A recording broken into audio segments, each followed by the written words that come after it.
ਹਵਾਵਾਂ 'ਚ ਰੁਮਕਦੀ ਮੁਹੱਬਤ ਵਰਗੀ ਅੰਮ੍ਰਿਤਾ, ਜਿਵੇਂ ਦੀ ਦਿਸਦੀ ਸੀ ਉਵੇਂ ਦੀ ਉਹ ਹੈ ਨਹੀਂ ਸੀ, ਪਰ ਜੋ ਸੀ ਉਹ ਕਿਸੇ ਨੂੰ ਦੱਸਣਾ ਨਹੀਂ ਸੀ ਚਾਹੁੰਦੀ। ਅੰਮ੍ਰਿਤਾ ਨੇ 20ਵੀਂ ਸਦੀ 'ਤੇ ਆਪਣੀਆਂ ਪੈੜਾਂ ਕੁਝ ਇਸ ਤਰ੍ਹਾਂ ਛੱਡੀਆਂ।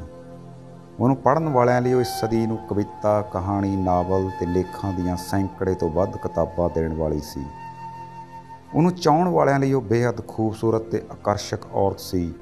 ਉਹਦੇ ਤੋਂ ਲੁਕਵੀਂ ਖਾਰ ਖਾਣ ਵਾਲਿਆਂ ਲਈ ਉਹ ਸਮਾਜ ਨੂੰ ਲਲਕਾਰਦੀ ਤੇ ਬਾਗੀ ਤਬੀਅਤ ਦੀ ਔਰਤ ਸੀ। ਮਸ਼ਹੂਰ ਲੇਖਕ ਖੁਸ਼ਵੰਤ ਸਿੰਘ ਹੋਰਾਂ ਦੀ ਇੱਕ ਟਕੋਰ ਕਿ ਅੰਮ੍ਰਿਤਾ ਦੀ ਸਵੇ ਜੀਵਨੀ ਇੱਕ ਟਿਕਟ 'ਤੇ ਲਿਖੀ ਜਾ ਸਕਦੀ ਏ ਨੂੰ ਅੰਮ੍ਰਿਤਾ ਨੇ ਸਵੀਕਾਰ ਕਰ ਲਿਆ ਤੇ ਸਵੇ ਜੀਵਨੀ ਪ੍ਰਸਿੱਧੀ ਟਿਕਟ ਖੁਸ਼ਵੰਤ ਸਿੰਘ ਵੱਲੋਂ ਅੰਮ੍ਰਿਤਾ 'ਤੇ ਕੀਤੀ ਟਕੋਰ ਦਾ ਹੀ ਜਵਾਬ ਸੀ। ਉਹ ਕਰੜੇ ਰੀਤੀ ਰਿਵਾਜਾਂ ਵਾਲੇ ਘਰ ਵਿੱਚ 31 ਅਗਸਤ 1919 ਨੂੰ ਜਨਮੀ। ਪਿਤਾ ਗਿਆਨੀ ਕਰਤਾਰ ਸਿੰਘ ਹਿਤਕਾਰੀ ਦੇ ਘਰ ਜਦੋਂ ਅੰਮ੍ਰਿਤਾ ਦੀ ਪਹਿਲੀ ਕਿਲਕਾਰੀ ਗੂੰਜੀ ਹੋਵੇਗੀ ਤਾਂ ਕਿਸੇ ਨੇ ਸੋਚਿਆ ਵੀ ਨਹੀਂ ਹੋਣਾ ਕਿ ਉਸਦੀ ਆਵਾਜ਼ ਨਾਲੋਂ ਜ਼ਿਆਦਾ ਉਸਦੀ ਕਲਮ ਤਿੱਖੀ ਹੋਵੇਗੀ। 4 ਕੁ ਸਾਲਾਂ ਦੀ ਅੰਮ੍ਰਿਤਾ ਨੂੰ ਮਾਂ ਰਾਜ ਕੌਰ ਨੇ ਦੂਰ ਦੀ ਰਿਸ਼ਤੇਦਾਰੀ 'ਚੋਂ ਲੱਗਦੀ ਨਨਾਣ ਦੇ ਮੁੰਡੇ ਪ੍ਰੀਤਮ ਨਾਲ ਮੰਗ ਦਿੱਤਾ ਸੀ। ਛੇਤੀ ਹੀ ਮਾਂ ਦੀ ਰੁਖਸਤੀ ਇਸ ਜਹਾਨ ਤੋਂ ਹੋ ਗਈ। ਮਾਂ ਦੇ ਤੁਰ ਜਾਣ ਦੇ ਵਰਾਗ 'ਚ ਅੰਮ੍ਰਿਤਾ ਅੰਦਰੋਂ ਉਦਾਸੀ ਦੇ ਆਲਮ ਨੂੰ ਮਹਿਸੂਸ ਕਰਦੀ ਪਿਤਾ ਵਾਂਗ ਕਵਿਤਾਵਾਂ ਲਿਖਣ ਲੱਗੀ ਸੀ, ਪਰ ਉਹ ਇਹਨਾਂ ਕਵਿਤਾਵਾਂ ਨੂੰ ਪਿਤਾ ਕੋਲੋਂ ਲੁਕੋ ਕੇ ਰੱਖਦੀ ਸੀ ਕਿਉਂਕਿ ਅੰਮ੍ਰਿਤਾ ਦੀਆਂ ਕਵਿਤਾਵਾਂ 'ਚ ਰੋਮਾਂਸ ਝਲਕਦਾ ਸੀ। 16 ਵਰ੍ਹਿਆਂ ਦੀ ਉਮਰ 'ਚ ਅੰਮ੍ਰਿਤਾ ਦਾ ਵਿਆਹ ਉਸਦੀ ਮਾਂ ਵੱਲੋਂ ਤੈਅ ਕੀਤੇ ਰਿਸ਼ਤੇ ਮੁਤਾਬਕ ਪ੍ਰੀਤਮ ਸਿੰਘ ਨਾਲ ਹੋ ਗਿਆ, ਪਰ ਅੰਮ੍ਰਿਤਾ ਨੂੰ ਇਹ ਵਿਆਹ ਹਮੇਸ਼ਾ ਬੇਜੋੜ ਲੱਗਦਾ ਸੀ। 1935 ਵਿੱਚ ਉਸ ਦਾ ਪਹਿਲਾ ਕਾਵਿ ਸੰਗ੍ਰਹਿ ਠੰਡੀਆਂ ਕਿਰਨਾਂ ਛਪਣ ਨਾਲ ਹੀ ਉਹ ਚਰਚਿਤ ਨਾਂ ਬਣ ਗਈ।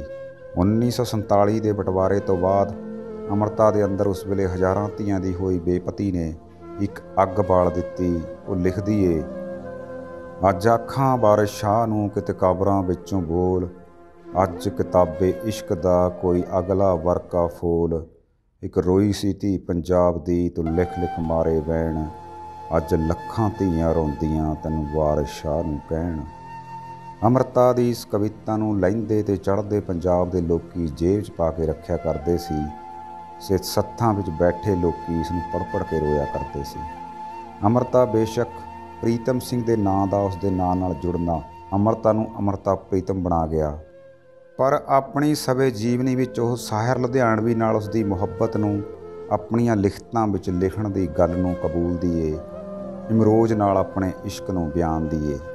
1960 'ਚ ਉਹ ਪ੍ਰੀਤਮ ਸਿੰਘ ਤੋਂ ਵੱਖ ਹੋ ਕੇ ਇਮਰੋਜ਼ ਨਾਲ ਰਹਿਣ ਲੱਗੀ।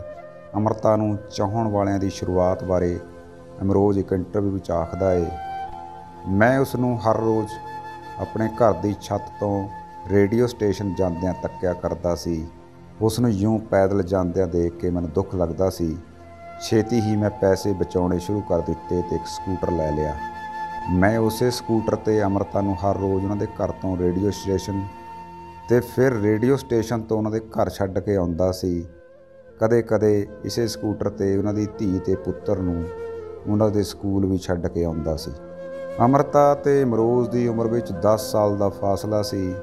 ਇੱਕ ਦਿਨ ਅੰਮ੍ਰਿਤਾ ਨੇ ਇਮਰੋਜ਼ ਨੂੰ ਕਿਹਾ ਕਿ ਤੂੰ ਬਾਹਰ ਜਾ ਤੇ ਸਾਰੀ ਦੁਨੀਆ ਘੁੰਮ ਕੇ ਆ, ਜੇ ਮੈਂ ਫਿਰ ਵੀ ਤੈਨੂੰ ਇਹੋ ਜਿਹੀ ਲੱਗੀ ਤਦ ਸੱਚੀ ਇਹ ਮੁਹੱਬਤ ਏ। ਇਮਰੋਜ਼ ਲਿਖਦਾ ਹੈ ਕਿ ਅੰਮ੍ਰਿਤਾ ਦੁਆਲੇ ਚੱਕਰ ਲਾ ਕੇ ਮੈਂ ਉਸ ਨੂੰ ਕਿਹਾ ਸੀ, ਮੈਂ ਸਾਰੀ ਦੁਨੀਆ ਘੁੰਮ ਆਇਆ ਹਾਂ ਤੇ ਸੱਚੀ ਤੂੰ ਉਹੀ ਅੰਮ੍ਰਿਤਾ ਏ। ਕਹਿੰਦੇ ਨੇ ਕਿ ਇਮਰੋਜ਼ ਨਾਲ ਰਹਿਣ ਤੋਂ ਪਹਿਲਾਂ ਅੰਮ੍ਰਿਤਾ ਇੱਕ ਜੋਤਸ਼ੀ ਕੋਲ ਗਈ ਤੇ ਉਸ ਨੂੰ ਸਿੱਧਾ ਸਪਾਟ ਸਵਾਲ ਪੁੱਛਿਆ, ਇਹ ਰਿਸ਼ਤਾ ਬਣੂ ਜਾਂ ਨਹੀਂ। ਜੋਤਸ਼ੀ ਨੇ ਕੁਝ ਲੀਕਾਂ ਪਾਈਆਂ, ਕੁਝ ਹਿਸਾਬ ਲਾਇਆ ਤੇ ਬੋਲਿਆ, ਇਹ ਰਿਸ਼ਤਾ ਸਿਰਫ 2.5 ਘੰਟੇ ਦਾ ਹੈ। ਅੰਮ੍ਰਿਤਾ ਨੇ ਹਰ ਕੇ ਕਿਹਾ, ਨਹੀਂ ਇਸ ਤਰ੍ਹਾਂ ਨਹੀਂ ਹੋ ਸਕਦਾ। ਜੋਤਸ਼ੀ ਨੇ ਮੁੜ ਹਿਸਾਬ ਲਾਇਆ ਤੇ ਇਸ ਵਾਰ ਦੱਸਿਆ, ਜੇ 2.5 ਘੰਟਿਆਂ ਦਾ ਨਹੀਂ ਤਾਂ ਫਿਰ ਇਹ ਰਿਸ਼ਤਾ 2.5 ਦਿਨ ਜਾਂ 2.5 ਸਾਲ ਦਾ ਹੋ ਸਕਦਾ। ਜੇ 2.5 ਦਾ ਹੀ ਹਿਸਾਬ ਕਿਤਾਬ ਹੈ ਤਾਂ ਫਿਰ 2.5 ਜਨਮ ਦਾ ਕਿਉਂ ਨਹੀਂ ਹੋ ਸਕਦਾ।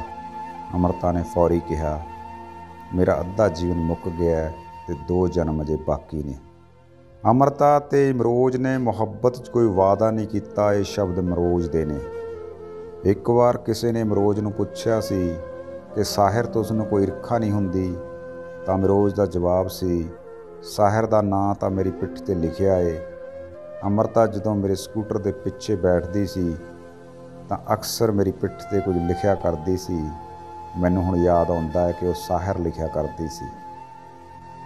ਉਹ ਪਿੰਜਰ ਲਿਖਦੀ ਏ, ਕਾਗਜ਼ ਤੇ ਕੈਨਵਸ ਲਿਖਦੀ ਏ, ਠੰਡੀਆਂ ਲਹਿਰਾਂ, ਤੀਜੀ ਔਰਤ। ਸ਼ਬਦ ਜਿਵੇਂ ਅੰਮ੍ਰਿਤਾ ਦੀ ਕਲਮ ਵਿੱਚੋਂ ਆਪ ਮੁਹਾਰੇ ਝੜਦੇ ਸੀ। ਉਹ ਸਨਮਾਨਾਂ ਨਾਲ ਭਰੀ ਝੋਲੀ ਲੈ ਘਰ ਨੂੰ ਪਰਤਦੀ। ਨਾਗਮਣੀ ਤੋਂ ਬਿਨਾਂ ਅੰਮ੍ਰਿਤਾ ਪੂਰੀ ਜਹੀ ਨਹੀਂ ਲੱਗਦੀ। ਨਵੇਂ ਲਿਖਾਰੀ ਉਹਦੀ ਸ਼ਾਬਾਸ਼ੀ ਦੀ ਉਡੀਕ ਵਿੱਚ ਉਹਨੂੰ ਖੱਤ ਲਿਖਦੇ ਤਾਂ ਉਹ ਉਹਨਾਂ ਖੱਤਾਂ ਦੇ ਜਵਾਬ ਵਿੱਚ ਮੁਹੱਬਤਾਂ ਲਿਖ ਲਿਖ ਭੇਜਦੀ।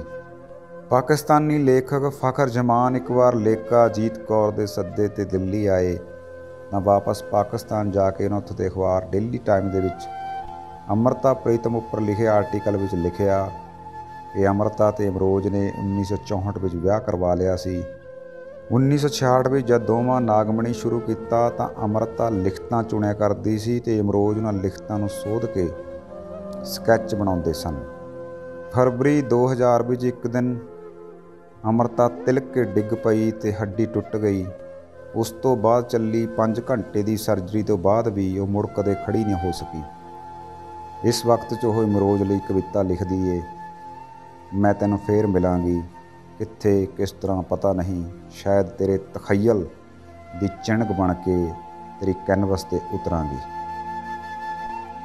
ਇਹ ਉਸਦੀ ਅਮਰੋਜ਼ ਲਈ ਮੁਹੱਬਤ ਦੀ ਕਵਿਤਾ ਸੀ। ਦਲੀਪ ਕੌਰ ਟਿਵਾਣਾ ਕਹਿੰਦੇ ਸੀ ਕਿ ਅੰਮ੍ਰਿਤਾ ਮੇਰੀ ਮਾਂ ਅਤੇ ਭੈਣ ਦੋਵੇਂ ਸੀ। ਕੁਲਵੰਤ ਵਿਰਕ ਕਹਿੰਦੇ ਸੀ ਕਿ ਮੈਨੂੰ ਕਵਿਤਾ ਦੀ ਸਮਝ ਨਹੀਂ, ਮੈਂ ਸਿਰਫ ਅੰਮ੍ਰਿਤਾ ਨੂੰ ਸੁਣਨ ਜਾਂਦਾ ਹਾਂ। ਬਚਿੰਤ ਕੌਰ ਅੰਮ੍ਰਿਤਾ ਦੀ ਇੱਕ ਝਲਕ ਵੇਖਣ ਲਈ ਹਰ ਰੋਜ਼ ਉਹਨਾਂ ਦੇ ਘਰ ਅੱਗੇ ਕੁਝ ਮਿੰਟ ਖਲੋ ਜਾਇਆ ਕਰਦੇ ਸੀ। 31 ਅਕਤੂਬਰ 2005 ਨੂੰ ਇਸ ਦੁਨੀਆ ਤੋਂ ਗਈ ਅੰਮ੍ਰਿਤਾ ਕਈ ਰੋਸੇ ਵਿੱਚ ਝੋਲੀ ਪਵਾ ਕੇ ਲੈ ਗਈ। ਪਤੀ ਨੂੰ ਛੱਡ ਕੇ 2 ਹੋਰ ਮਰਦਾਂ ਨਾਲ ਇਸ਼ਕ ਕਰਨ ਦਾ ਰੋਸਾ। ਅੱਜ ਤੋਂ 50 ਵਰ੍ਹੇ ਪਹਿਲਾਂ ਪੰਜਾਬੀ ਔਰਤ ਹੋ ਕੇ ਉਸ ਰਹਿਣੀ ਬਹਿਣੀ ਤੋਂ ਮੁਨਕਰ ਹੋਣ ਦਾ ਰੋਸਾ। ਸਭ ਤੋਂ ਵੱਧ ਚਰਚਿਤ ਸਿਗਰਟ ਪੀਣ ਅਤੇ 84 ਵੇਲੇ ਚੁੱਪ ਰਹਿਣ ਦਾ ਰੋਸਾ। ਮਰਦ ਨੂੰ ਇਹ ਤਾਨਾ ਦੇਣ ਦਾ ਰੋਸਾ ਕਿ ਮੈਂ ਤੇਰਾ ਅੰਨ ਖਾਂਦੀ ਹਾਂ, ਤੂੰ ਮੈਨੂੰ ਜਿਵੇਂ ਮਰਜ਼ੀ ਵਰਤ ਲੈ। ਉਹ ਇੱਕ ਸਦੀ ਦੀ ਖੂਬਸੂਰਤ ਨਾਇਕਾ ਸਨਮਾਨਾਂ 'ਚ ਘਿਰੀ ਮੁਹੱਬਤ 'ਤੇ ਲਿਖਦੀ, ਪਰ ਉਸਦੇ ਘਰ ਦੀ ਕੰਧ ਦੇ ਬਾਹਰ ਕੁਝ ਪਲ ਦੇ ਰੋਸੇ। ਇਹਨਾਂ ਸਭਨਾਂ ਨਾਲ ਹੀ ਮੁਕੰਮਲ ਹੁੰਦੀ ਹੈ ਅੰਮ੍ਰਿਤਾ, ਜਾਂ ਕਹੋ ਅੰਮ੍ਰਿਤਾ ਪ੍ਰੀਤਮ ਜਾਂ ਅੰਮ੍ਰਿਤਾ ਅਮਰੋਜ਼।